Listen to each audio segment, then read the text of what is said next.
At the end of the last video, I said I was going to do a live example in this video, and that was not the truth. I'm sorry. I'm going to go through a couple more slides here because I want to talk about how to initialize an array. So we looked at how to declare an array and set it up, but we didn't talk about initializing the values in an array. So let's take a look. First of all, at the default values. So when I create an array, its elements are assigned the default value of, okay, and it depends on the type of an array. So if we're using a numeric primitive data type, so it's like an int or a double, okay, the default value will be 0 for each element in the array. So if I create an array of 100 ints, they will all be set to 0 by default.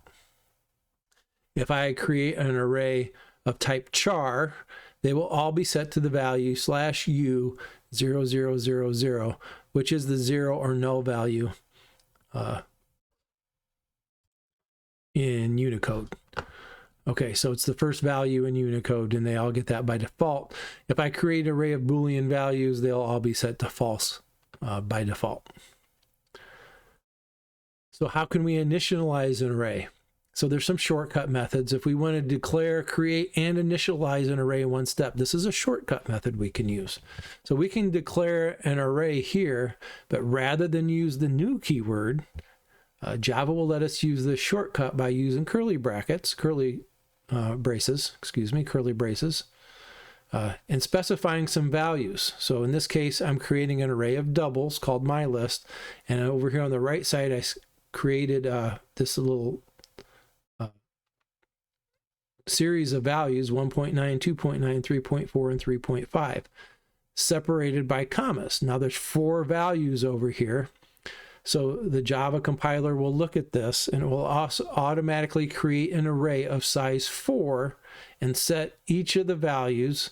Mylist sub 0 will be 1.9, mylist sub 1 will be 2.9, mylist sub 2 will be 3.4, and mylist sub 3 will be 3.5.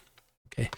We have to do that in one statement. Remember before we said we could declare an array in one statement, and then we could create the array with the new keyword and assign it in the second statement. But if you're going to use a shortcut method, it has to all be done in one statement. This works great for a small array, right? If we're using a pretty small array and we just want to quickly initialize it with some values that we know ahead of time, that works great. Okay. Doing this, if we're doing a short array, it saves us a lot of work, because if we didn't do this, we'd have to do the usual creation. Let's create an array of doubles called mylist, and then we create the object using the new keyword double with size 4. So we create the object, assign it to mylist, and then we go through one at a time. Mylist sub 0 equals 1.9, mylist sub 1 equals 2.9. It's a lot easier to do that all in one line using that shorthand notation. So this is the caution. You have to declare, create, and initialize the array all in one statement if you want to do that. You can't do this, double mylist. Once we've done this, it's impossible to dynamically create the size of the list using the curly brace method.